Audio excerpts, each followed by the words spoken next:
The station where our veterans' voices are heard. MBR Talk. Hey, thanks for supporting our channel by watching and listening. Find us on the web at mbradio.us.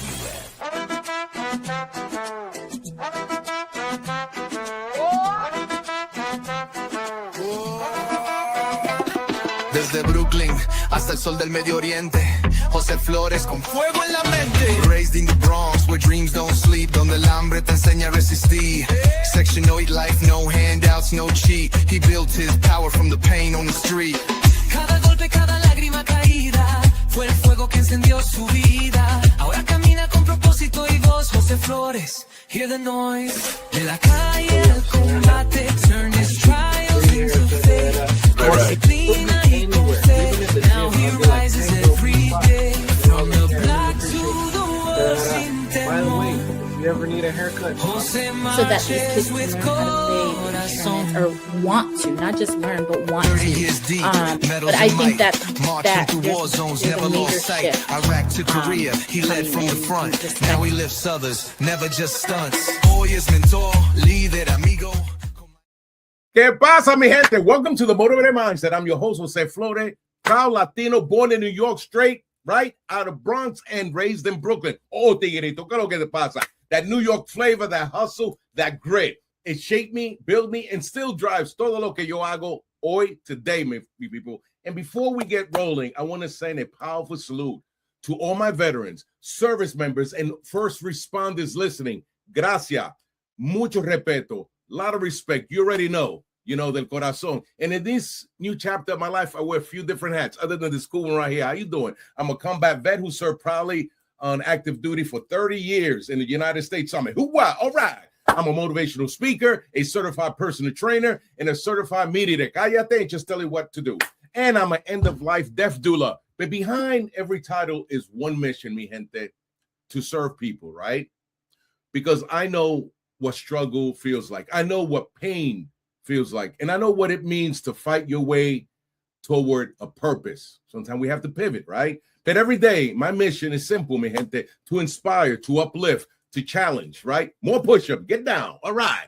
To remind people that no matter where you come from, no matter what life throws at you, right? Unless it's like a hot dog, you can redefine your life through faith, discipline, resilience, and relentless drive. That's why this podcast exists, mi gente. The motivated mindset is where we talk about resilience, culture, healing, leadership, discipline, optimism, and the courage it takes para seguir moviendo, to keep moving forward when life hits hard, bien duro. We keep it real here. New York City real. Oh, tigre, ¿qué lo que te pasa? Check this out. We do straight talk up in here, right? And that's what it is. So one last thing before we kick off. Check this out. Check out this graphic, right? If you vibe with what you hear today, if this conversation inspires you, if you appreciate the interviews, the energy, yay, woo, and the message that we got for you, all I ask you to do is to do one thing. Support the YouTube channel. Hit like, subscribe, do that QR code, and share it with somebody who could use a little bit of motivation. You know why? Because your support continues to help me bring powerful guests, meaningful conversation, and purposeful, driven content. You already know. All right, familia, let's get into it. This is, as you know, the Motivated Mindset. And what we want to do is talk about our next guest, right? And who is our next guest, right? Well, today's guest is Alex Chaparro. He is a powerhouse in the leadership business, development coaching, and personal growth, mi gente, with over 30 years of experience in real estate, business, and leadership development. He has dedicated his career to helping individuals and organizations unlock their highest level of performance and long-term success. He has worked with more than 20,000 professionals, including entrepreneurs, executives, and team leaders, helping them gain clarity, strengthen leadership skills, improve execution, and create measurable results, both personally and professionally, right? He is an ICF certified ACC coach, author of The Dreamer's Guide, and founder of the PowerUp coaching solution. He combines real-world experience with proven coaching and coaching strategies to help people align with their vision, discipline, leadership, and action.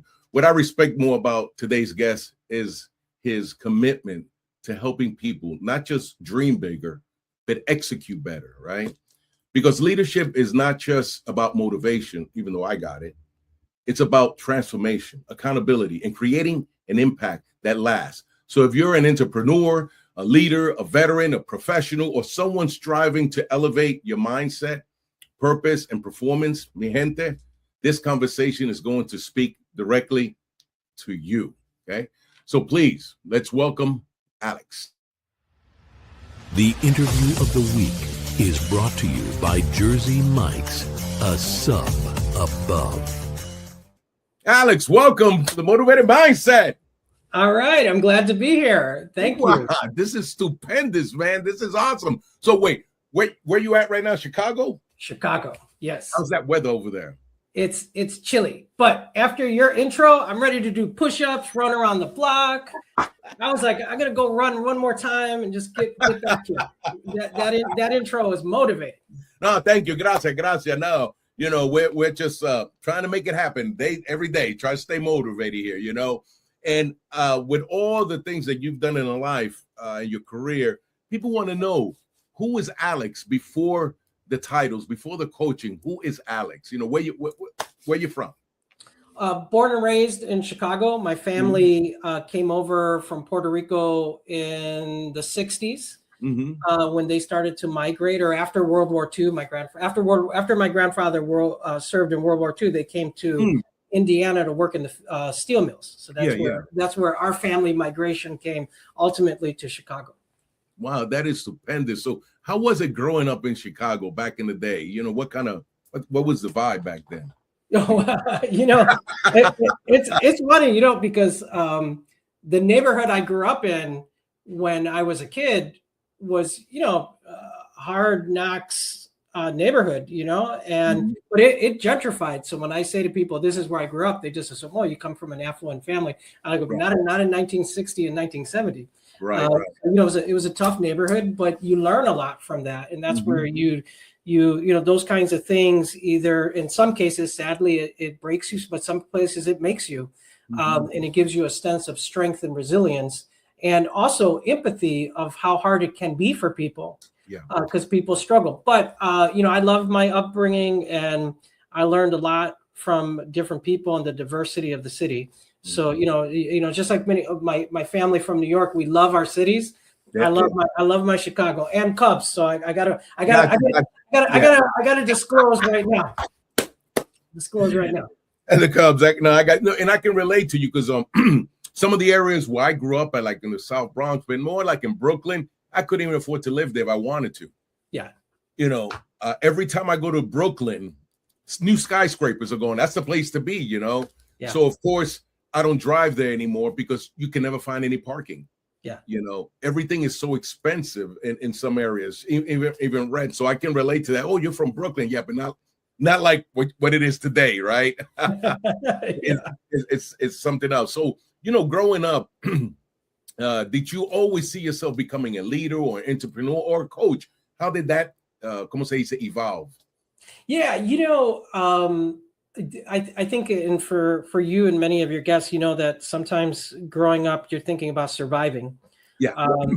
There was a certain point in my life where, it's just day by day and surviving, but there was always, I was always thinking about dreams, always thinking about achieving. And I sort of got into listening to motivational speakers as I was a kid.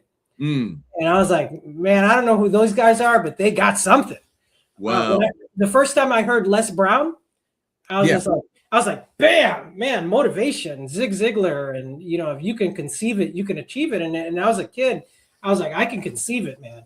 I can think big. And that, I was criticized a lot for that, because people, when you're young and you don't have means to think that big, people start saying, hey, you're being unrealistic. And I got to tell you, there was a lot of people who did not have any issue telling me, you're not going to make your dreams. You're just totally off the rails here. But I kept on with that. And it was kind of funny, maybe about 10 years ago, I had hired a coach.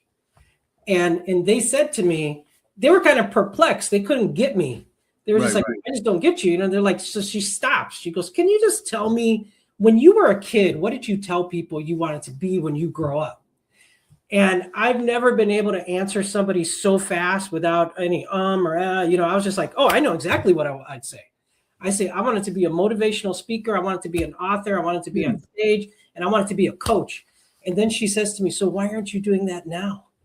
And I was like, I don't know. And then that night I signed up for the coaching certifications, and that's how I made my paradigm shift. But as a kid, I had a mix of two, like living on two roads, and one was seeing where dreams were breaking, and one were seeing the possibilities. And that's kind of where I live my life. Wow. So that was the defining moment, seeing the motivational speakers and then talking with the coach. You know, and it's amazing working for the federal government, how many coaching certifications they have. Yeah. That was and I never took them. I was so busy with other things, you know, because I had served in the military. So I had some of them skill set, but, you know, now that I'm out, but you're right. You know, how old were you when you decided you wanted to be a motivation? How old were you then around? Well, you know, I think that when I started to, this was a funny thing. When I was a kid, I had every side hustle job that you could imagine. If somebody would give me a job, I would do it. And so I think like by the time I got into 7th grade, I had like 4 different side businesses, and I was making good money. So my mother was in real estate, and there was this Latino motivational real estate speaker. Okay. And I was like, I didn't know that existed. I got to see this guy talk. Right. I begged my mother and the owner of the company. I said, can I come and listen? You know? Right. The owner's just like, just stay in the back of the room and, you know, behave, because I'm a kid. So he's thinking, right. So I got like a notepad, and I'm writing notes, and I'm writing notes of everything the guy is saying, like everything. And first of all, like, it's an actual role model. This is a Latino. Yeah. His name was Ed Escobar. And I'm like, this is the guy, man. This is the guy. So these people were not like into growth mode, because they were just not paying attention to him. And the company was forced to be there. So he stops the class. And he's frustrated because nobody's paying attention to him. And he stops the class. He goes, you know, I got to ask you guys a question. Why is it that the only person in this room paying attention to me is the 10-year-old in the back? Wow. And he goes, what are you writing notes about? And he goes, and I said, and I remember this to the day. I said it because I guess I kind of stunned him. He goes, what am I saying that you would write notes about? He goes, well, I'm applying what you're teaching to my business. And then he was just like, you know, and then he continued with the class, but he really went like that. Wow. But I did that moment of listening to him speak was because before I was listening to cassettes and books. I was seeing people reading books. These were not real people. But when I saw this man walk in with a suit and tie and start talking, I was like, that's the vision, man. That's it. That's right there. But I continued with my little businesses and making, you know, 10, 20, 30 bucks here and there. And that's how I started my life as an entrepreneur, for sure. Wow, Alex, that is incredible. At 10 years old, all I thought about was dodgeball and skellies, and I didn't even know how to tie my shoes. Oh my goodness, no, that's stupendous. So here's my thing. I had I went to a real estate office. I said, let me clean your office. So I cleaned the office, out the garbage right after school. Then there was a TV store. You know, this was before, you know, when they had like actual stores at the corner. Right. And all they saw was TVs, appliances, and VCRs. So I said to the guy, hey, for the smaller stuff, I could take the boxes out to the car, and I'll keep everything dust free in the shop. I'll come afterwards, vacuum, do everything clean. And they had a cleaning company, but I was like, I clean everything just so everything's always shiny for you. So they said, okay, come in. And then the one thing I remember about that changed my whole life is this guy walks in to the store, and he was a working man. You know, you could tell he just came off of work. He is a man who worked with his hands. But I noticed that he parked with a pretty expensive car. None of the salesmen paid attention to him. None of them, not a single person. He goes and starts looking at the most expensive items in the store. So I walk up to him. So keep in mind, I'm 11 years old. I walk up to him and I say, oh, do you like that TV? And this is like when they had box projection TVs for like $6,000. Right. So he goes, oh yeah, I like this. And I go, well, what kind of space do you have? Where would it be in your house? He goes, well, I just built a new house. I build houses. And I go, and he goes, and I have this room that I would have. I go, well, if it's that size, don't you think this one is a little bit more expensive? I go, well, don't you think this one would fit that space better? And he goes, yeah. And I go, well, then would you like a VCR? I go, you got a VCR. And I go, do you have a family? And he goes, yeah. And I go, would you like to buy now, again, I'm dating myself, okay? Because I said, would you like to buy a camcorder too? And I go, okay. He goes, yeah, okay. So then I go to the manager of the store. And I say, hey, this gentleman is here and nobody was taking care of him. So I talked to him and he wants to buy the TV, the VCR. So it's like about $15,000. Wow. And he's like ready to go.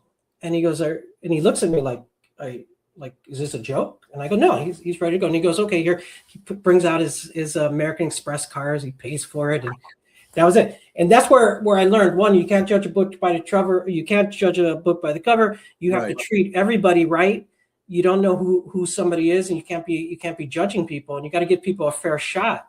Mm-hmm. And here these men led, and I got to say, in 1984, a $15,000 sale was a big deal. That is, you're right. Yeah, but I learned, and then the other thing that I did that was soul defining was that there was a gentleman who was selling encyclopedia dictionaries, and it did not work out for him.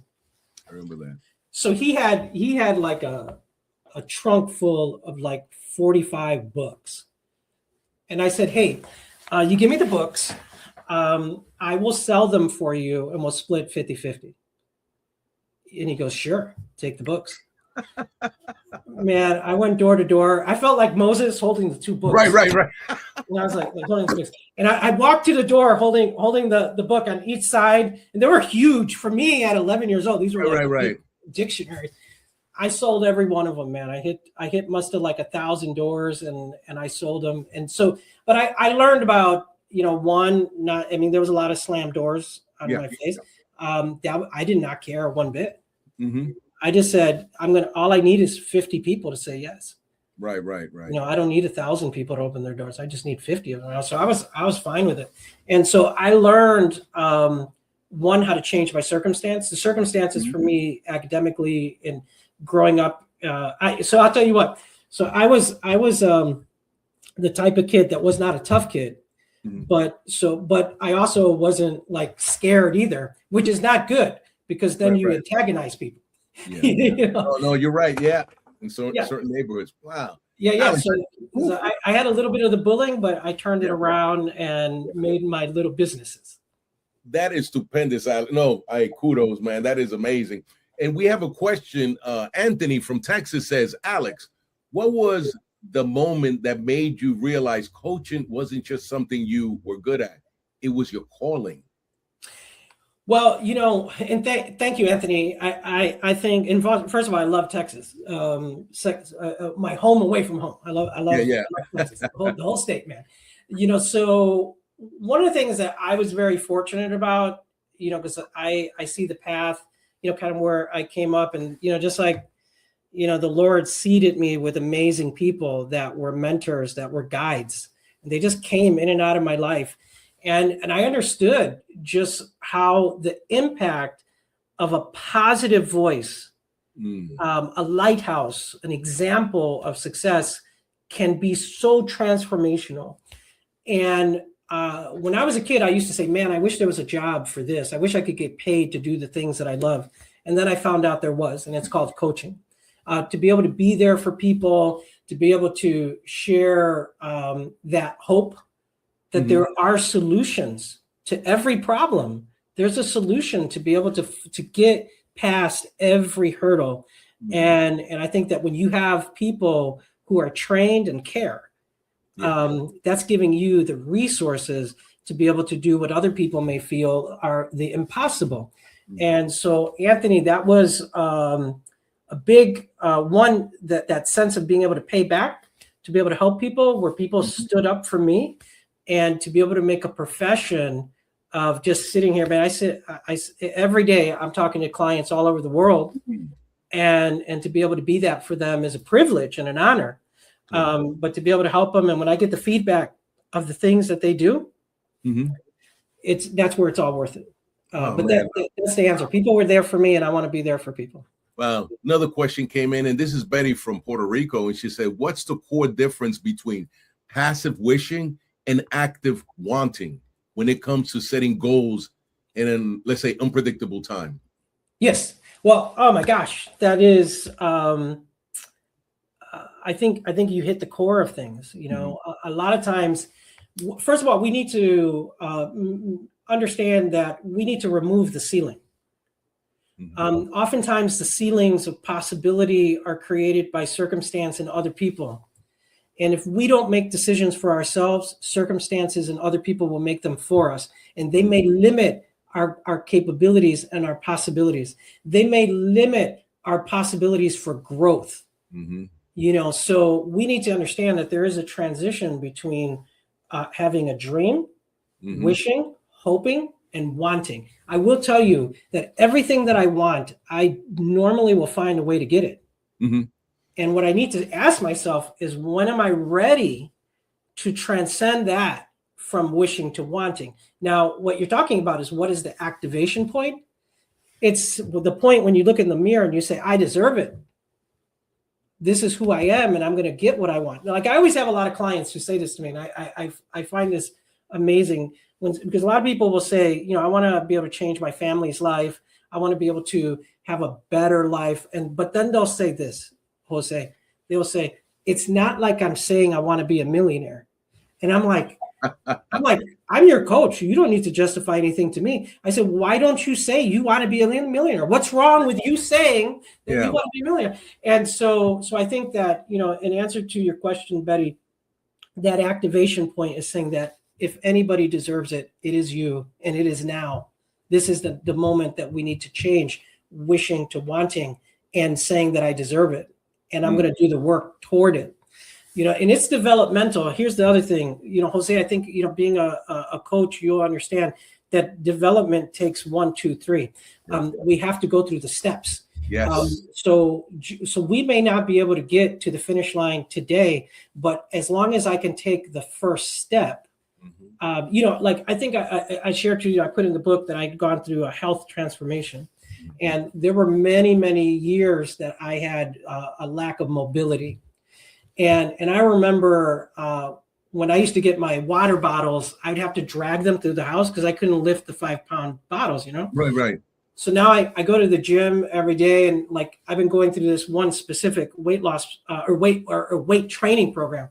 So now when the water bottles come, I go outside, I pick both 5 gallons, and I walk right to the kitchen. I put them down, and it's not hard at all. But I remember 12 months ago it was, and see, that is what is development, and it's a 1, 2, 3. We cannot miss a step. We have to own each step and be proud to take each step to go through that progression of growth. Wow, no, amazing. We're going to go on a short commercial break. When we come back, you know, one of the things I want to address is, you know, that you spent over 3 decades in real estate, business, and leadership development. And we want to know, how did that journey begin for you when we come back off this break? All right, here we go.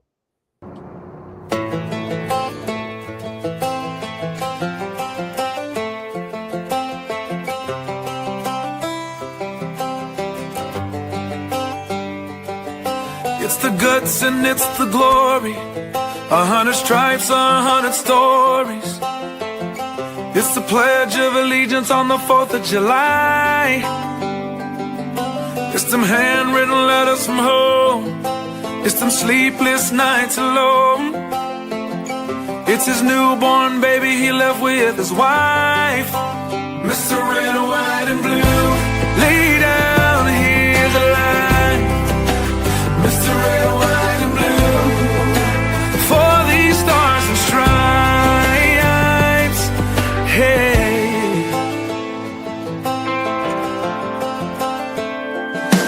from the fields of Indiana to the swamps of Louisiana, to the golden coast of California, Uncle Sam's the only family family he's got. His purple heartbeat won't stop. And his 18th birthday was the day he was born. Mr. Red, White, and Blue, lay down, here's a lie. Mr. Red, White, and Blue, for these stars and stripes. Mr. Red, White, and Blue, stand on the front line. Mr. Red, White, and Blue, pay the ultimate price.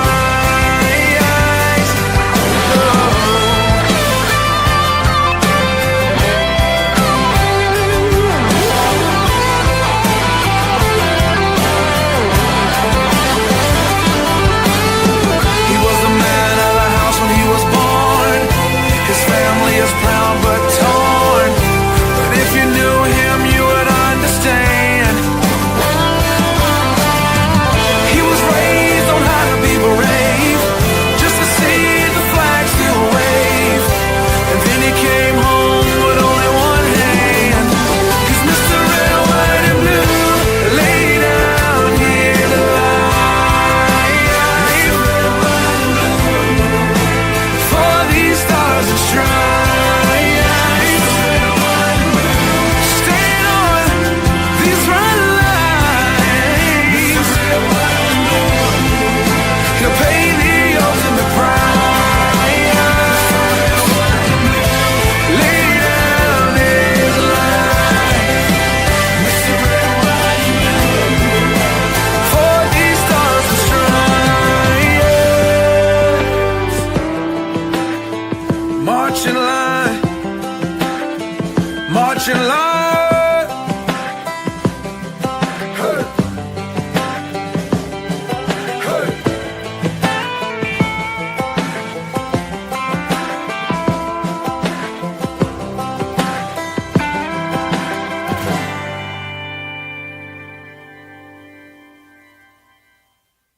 The station where our veterans' voices are heard.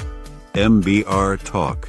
Hey, thanks for supporting our channel by watching and listening. Find us on the web at mbradio.net. All right. Every time I hear that song, bro, it just motivates me, man. Oh my goodness. Absolutely.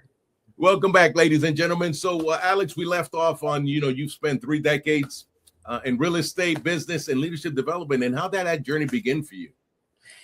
Well, that was one thing that I like to characterize is that the road from point A to point B is zigzaggy.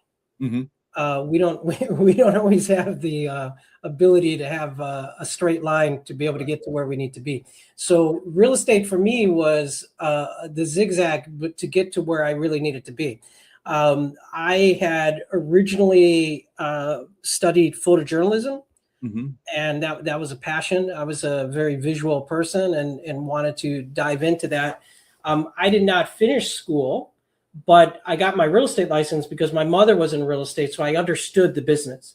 Mm-hmm. And I hit the ground running. I knew the business, and I had achieved great success. Very proud of what I was able to accomplish. Top agent. I've done virtually every job from cleaning the office to running and owning the company. And I was able to help people too, and use the creativity to grow a business. I learned from a business that has a lot of adversity and uncertainty how to be successful. And I was able to really bring in a lot of the things that I learned throughout my life to be a successful real estate person. But my passion was always in coaching and being an author. And finally, it was kind of like an incubation period. When I was ready, I was ready to do it. And going back to Betty's question, I was thinking about her as we were taking a break. And the music motivated me too, because it brought new perspective to that question.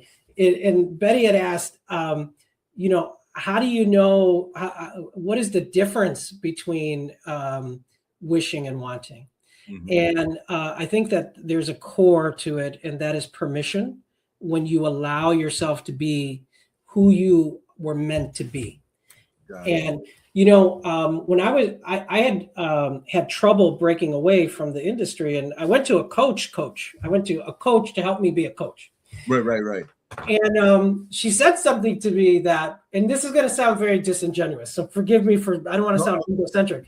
So she said something to me that was, I felt disappointed. I felt like, she was complimenting me, but I didn't feel it was a compliment at the time. So she kind of like just stops her coaching mindset. And she goes, when you decide to let yourself be successful, there's nothing that's going to stop you. And there's nothing that I can teach you as a coach. You just have to let yourself want to be it. And so back to Betty's question, the difference between wishing and wanting is when you give yourself permission. And we call that agency. And what I learned throughout real estate is to have my hustle and grit. I learned how to help people. I learned sometimes to put myself aside to really, and I know that this is something, I have many of my family who have served, and I know sometimes you have to put yourself aside to be in the mission. Yes, sir. And I learned what that meant, certainly what it meant in business when people, I have a dream of homeownership. So I learned a lot about serving other people and their dreams, and it helped me be a better coach. So I wouldn't say, certainly my dream is where I'm at now, and I'm living it, and I feel blessed to be able to have the opportunity. And real estate certainly got me there. But man, it was a wild and fun ride. 34 years, and I retired this year. I hung up the license. Yeah. Wow. No, you're right. That is amazing. That when we're talking before the break, when you were talking about how you take steps in the military, it's called the crawl, walk, run phase. Yeah. The same thing. We just different names, right? You gotta, before you can run, you gotta walk. Before you can walk, you gotta crawl. It's steps, like you were saying. No, but that is amazing. Oh, we have a question, and this one's from Norma from Connecticut, and she says, what is one daily habit or weekly habit that dreamers can implement right now to bridge the gap between their biggest ideas and a tangible reality? Yes. So, oh man, that's such a great question. And the one thing to keep in mind is that we have to think big. We have to dream big, and we can't be bashful in saying what we want. And so just as a little side thing, you have to know what you need and what you want, needs and wants. Yes, sir. Because we need to create baselines that create sustainability. So but at the same time, we need to break things down to its simplest core. Complexity will not get you across the finish line. Life, everything that in this God's green earth is basically very simple. I think humanity makes things complicated. So we need to break things down to the core, what you want. And sometimes there's things that we don't want to do. And we just need to be honest with ourselves why we don't want to do it. And there just has to be an honest dialogue. So the way to be able to implement those dreams is know what your dreams are and have mindful affirmations that continue to remind you of why you're doing things. Here, this is just an example. If we go to church, there's repetition. We do the prayer. You join the military. My niece just finished her tour on the Marines, and everything she told me was like repetition. Right. So you got to, the reason why these organizations that last decades and decades and decades throughout our lives is because repetition works.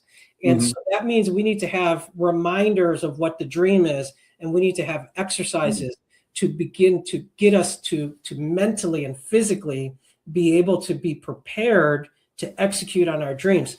It's not hard, but it's a daily task that can become tedious, and it becomes, maybe it feels hard, but we need to live our dream.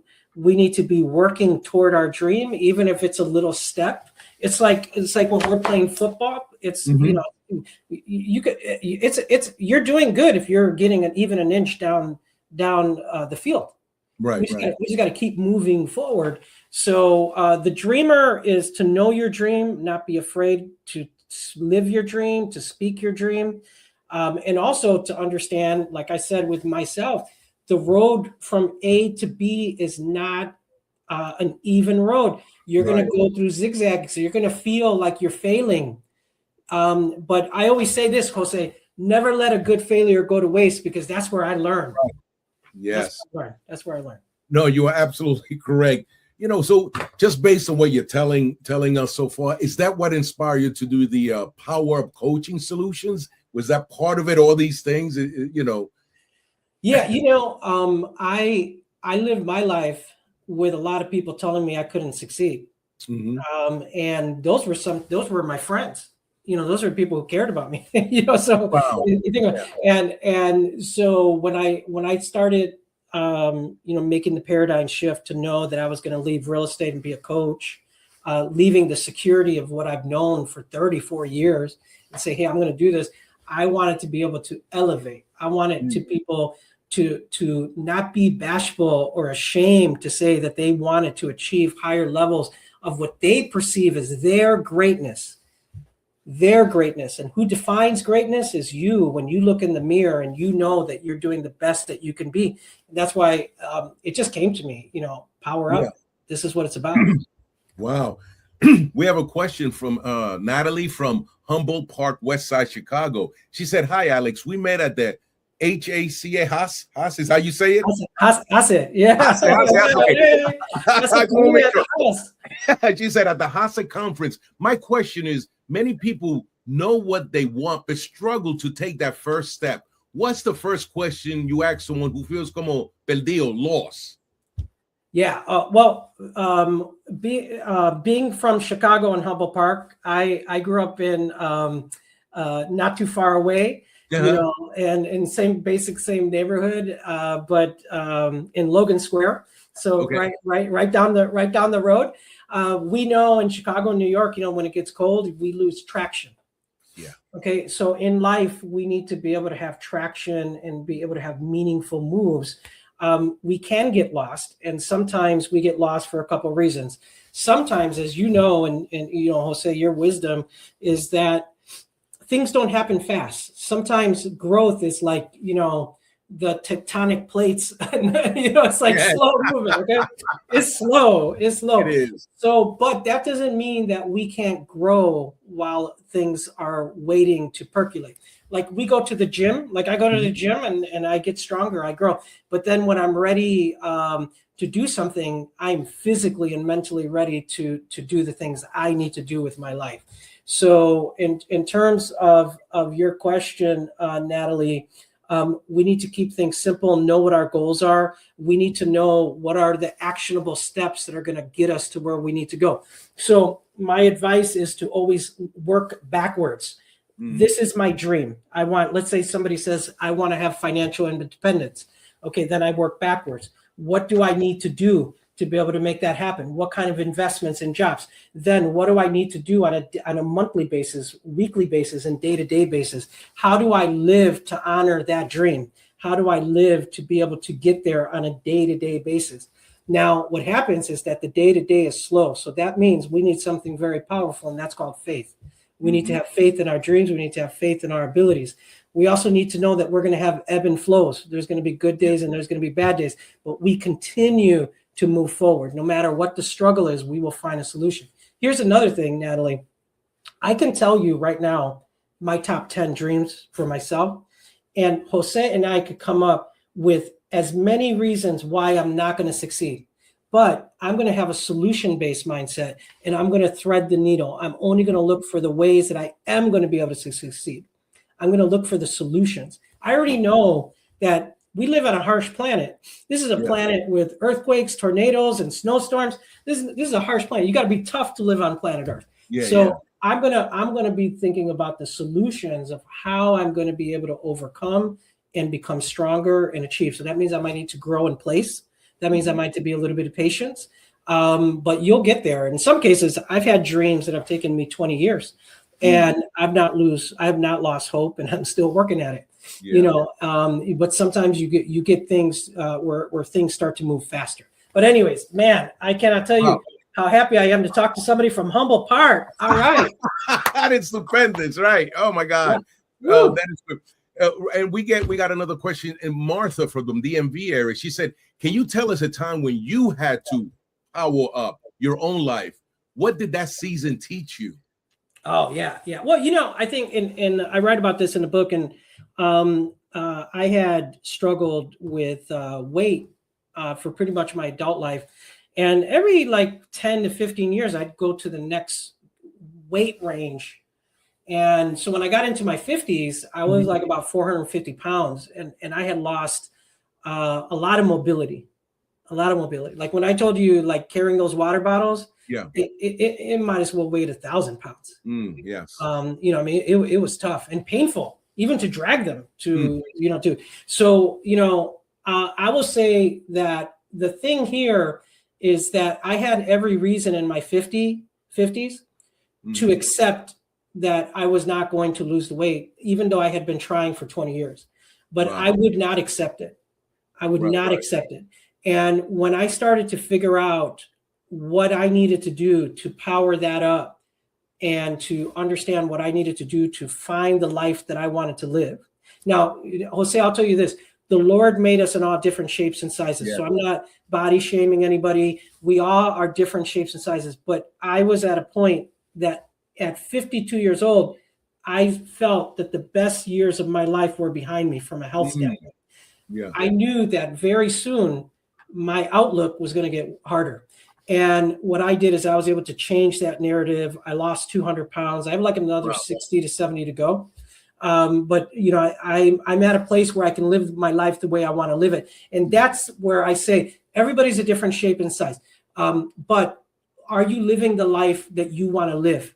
And is there anything that you can do to change that? So in that was the point where I said, I am going to reclaim my life. Yes. And I'm going to put things to the next level. And that was my power up moment. Wow. No, that's awesome.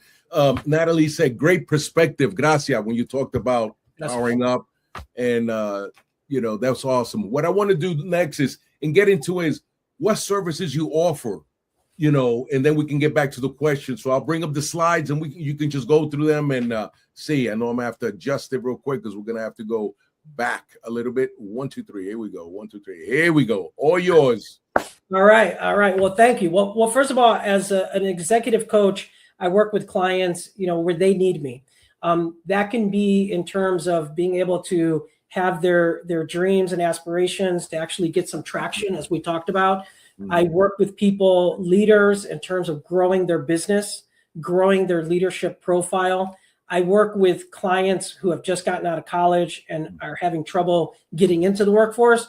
Or I work on the exact opposite, Jose. I have clients that are in their 50s who just got laid off and are trying to reinvent their lives. And I say to them, you know what, I'm 57 and I reinvented my life too. So, I can show you as evidence that it's possible. I work with people with all manners of challenges or looking to seize opportunities. Mainly, I have to say that I will disclose right now that I am a glass half full kind of guy. I am optimistic. I am looking for solutions. I know that you have problems. I know that there are setbacks and challenges.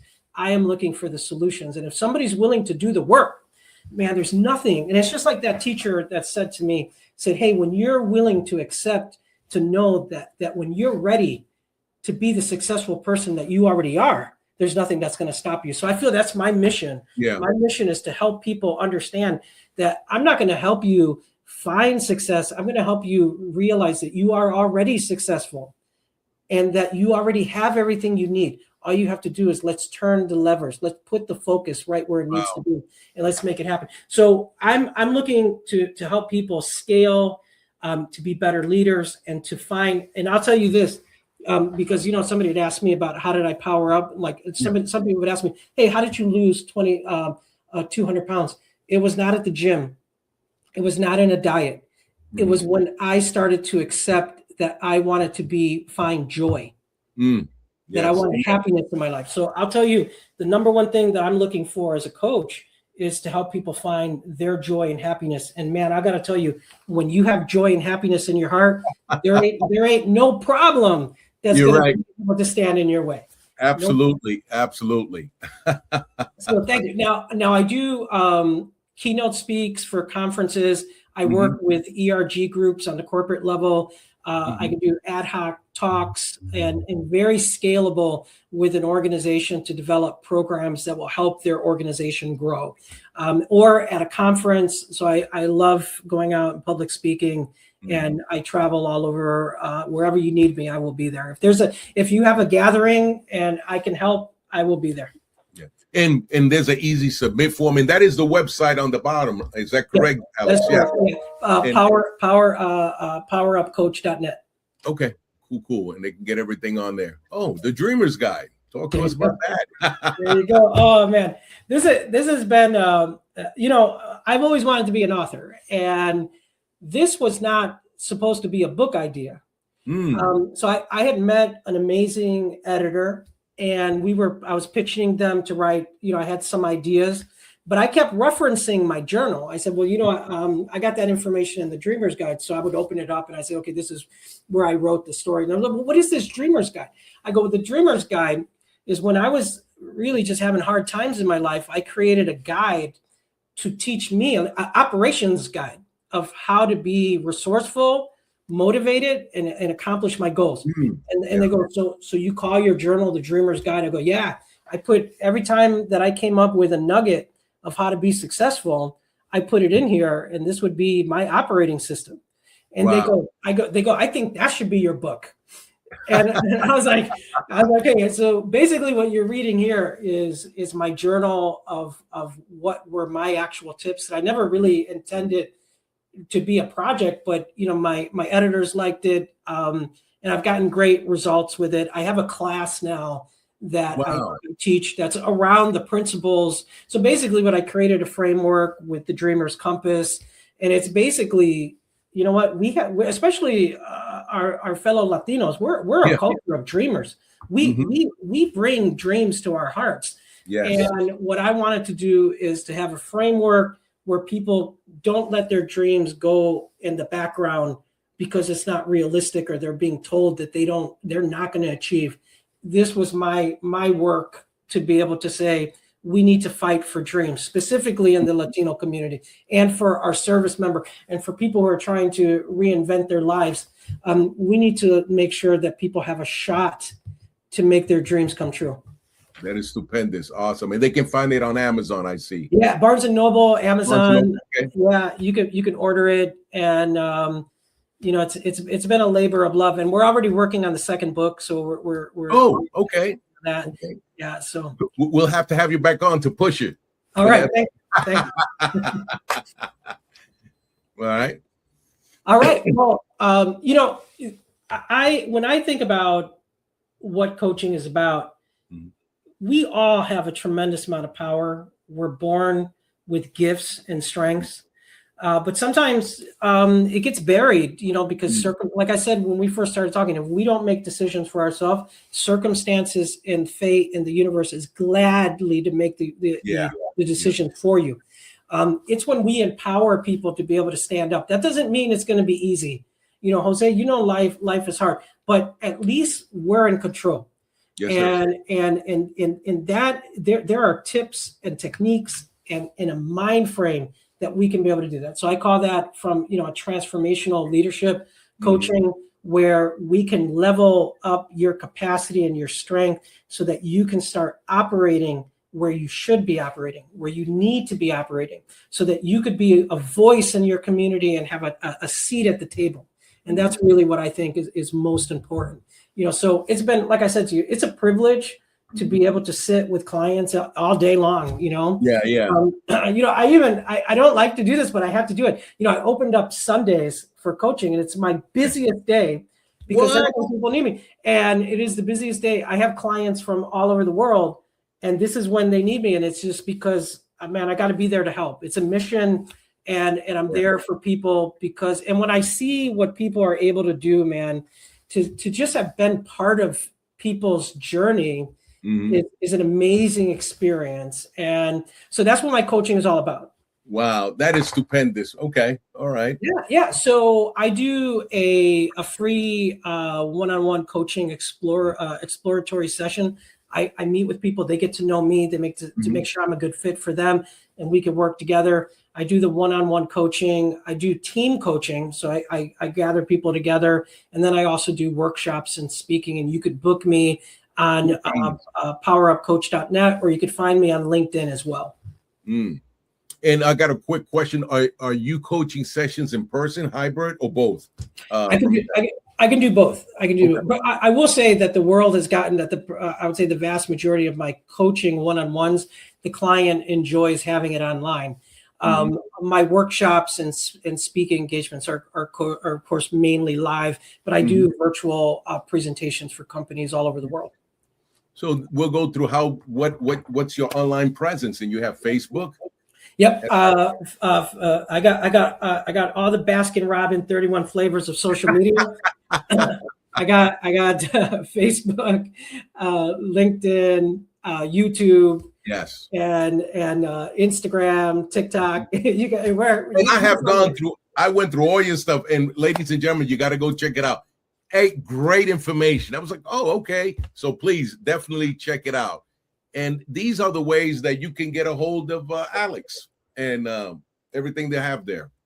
Thank you. Yeah, these are my spots, and you could even and Jose, I go old school. You can call or text me too. Okay, that's we can definitely do that. What is your email? Because what's a good email? You can tell it to our audience in case they wanted to email you. If you want to email me, it's Alex at PowerUpCoach.net. Okay. Cool beans. All right. And I'll put this back up, and we have a few more questions before we can get ready to wrap it up. It said, if somebody, let's see. I like what you said before. This is from Natalia in Chicago again. It said, I like what you said in your book. Your dreams don't need perfect conditions. They need a version of you who finally believes. That's what Natalia said. Yeah. Yeah. Oh man. I'll tell you, every dream that I've ever accomplished, it's when I believed in me. There was 100% faith. No matter what anybody said, it was believing in the dream. Wow, that is stupendous. That is stupendous. And let me see if we got any more questions.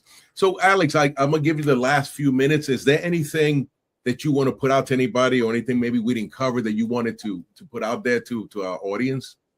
Yeah. Well, I mean, first of all, thank you for this opportunity to be here with you and your guests. And you're extremely motivating, and everything that you've done in your service, and just thank you for creating a forum where we could come to and have this kind of dialogue. I will say that it's when you feel that the dream is the furthest away that you're the closest to it. Gotcha. Yes. And that's because we just have to break the barrier, and once you do it, because people say to me, "Wow, you're so optimistic and you make it look easy," and I go, "You know what? This is the funny thing. When I would say to you all the problems that I had, maybe like when I was at my biggest weight and when I was struggling, I basically have the same problems that I did then. I have 24 hours in the day. There's the same issues. The difference is that I am the controller of the joy that I feel, not circumstance. Mm-hmm. And once I owned that presence of mind, and that I could show up for me, then I was able to give so much more to other people. Wow. And I stopped running a race. I'm just like, hey, I'm living life at my pace. And I'm always looking for continual improvement. There's a word in Japanese called kaizen, and it's continual improvement. So basically what I'm looking for is each day, how can I slightly improve this version of myself? What can I do to honor who I am? And I'll tell you the last thing that I did in terms of being able to achieve the best version of myself is that one, I realized that the best version of myself is who I am today, with all my imperfection, because only I am the person that could deliver the promise of the future that I want. Yeah. And so I look at myself 10 years from now and I say, what does that guy need? How do I set him up for success? And I'm the one that could do it. So, because we always look at it like, I want to be better and I don't like who I am and I want to change. I'm like, you're all you got. And it's from you that you're going to build excellence. So what I'm trying to say in plain old English is we need to start loving ourselves as who we are today. And because when you love who you are today, man, tomorrow is unlimited. But anyways, man, thank you so much for having me to be here. And Liz says, thank you. This has been great. And we got one more question. If we can may say, if a listener is sitting on a 1-day goal and feels scared to take the leap, what is the single most actionable piece of advice you'll give them today? Cassandra from Manhattan. You know, the thing to do today is to write it down and look at it. Write it down and look at what are the benefits of making this happen, and find the one little thing. Because here's the dichotomy of this, Jose. We're talking about thinking big. Yes. We're talking about dreaming big. But here's the dichotomy. For you to make big dreams happen, you need to make little steps. And when you're able to invest in the little steps, man, it's no longer a big thing anymore. Wow. Yeah. You know, I used to tell my soldiers, how do you eat an elephant? They're like, what? One piece at a time. One piece at a time, you know. And you know, excellent. And of course, Johnny from Wisconsin said where we can get the book, and I think you mentioned in Amazon, Barnes and Noble. But you go to Amazon.com, BarnesandNoble.com. You can get a copy of the book, and it'd be my honor, you know, to have your feedback on it. And thank you for the support. Absolutely. Hey, Alex, you know, thank you for coming through and dropping wisdom today on all of us. Even me, I'm like, yeah, I can do that. Okay, let me dream and make it happen. So gracias for being here. Thank you to my audience member, Alex. And when your next book gets ready to come out, please contact us so we can have you on. You'll be the first to know. I appreciate it. You know, because I always say, you know, your struggle does not define you. Your mindset does. And I think you've talked about that so much today, Alex, you know. So I want to say gracias for everybody. Have a great weekend. Stay motivated, stay focused, and stay frosty. Hooah. Gracias. Ladies and gentlemen, thank you for tuning in to Military Broadcast Radio. As we wrap up today's show, we want to remind you that the podcast of today's episode will be available right after we go off the air. So if you missed any part of the show or want to listen again, be sure to check it out. And remember, we're here to support and honor our veterans. Your stories and experiences matter, and we are committed to giving you a platform to share them. That's right. We're here to give our veterans a voice. So don't forget to catch the podcast and stay connected with us. Giving our veterans a voice.